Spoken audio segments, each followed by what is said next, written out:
Once upon a time, there was a missionary named Sam Worcester who was living with his happy family on Cherokee territory so he could teach them the Bible.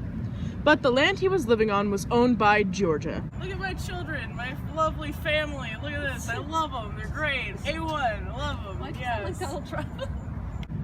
There was another court case a year prior to our little story here, with the Cherokee Nation versus Georgia trial, in which the Cherokee tribes sued Georgia because they were forcing them to move out west and follow Georgia's rules.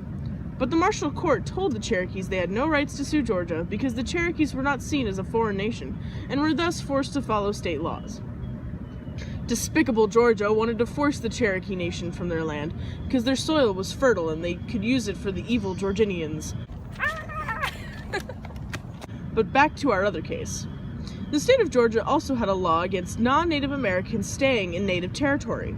This law made Cherokee upset because the Cherokee people were already a sovereign nation, meaning they had already set up a government for themselves, and they didn't need any foreign help.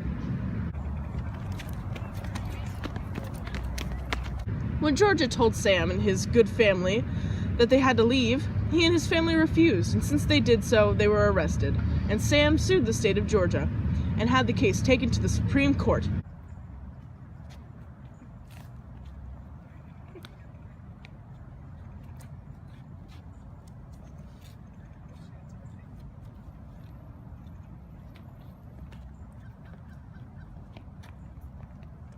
Similar to the Cherokee versus Georgia trial, both groups sued Georgia, but the first case was different because the Native Americans suing the state and not an American.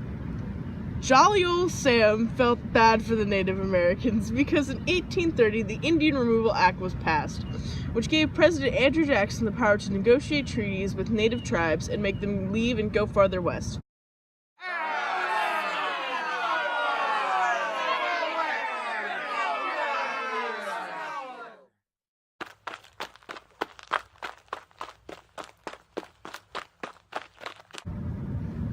On February 20th, 1832, Sam and his family told the Supreme Court that moving his family was unconstitutional.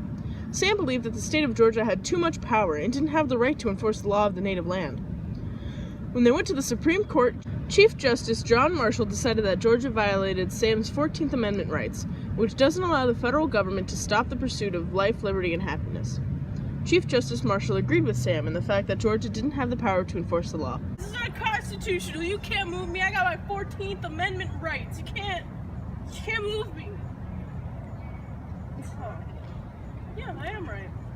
In the case Worcester versus Georgia, also concerned the Due Process of Law Clause, which states that the government's obligation to maintain and respect legal rights and to treat all American citizens in an equal and considerate way.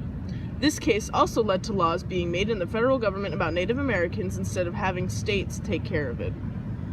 After this trial, the evil state of Georgia ignored the case ruling and still continued to push Cherokees out of their state.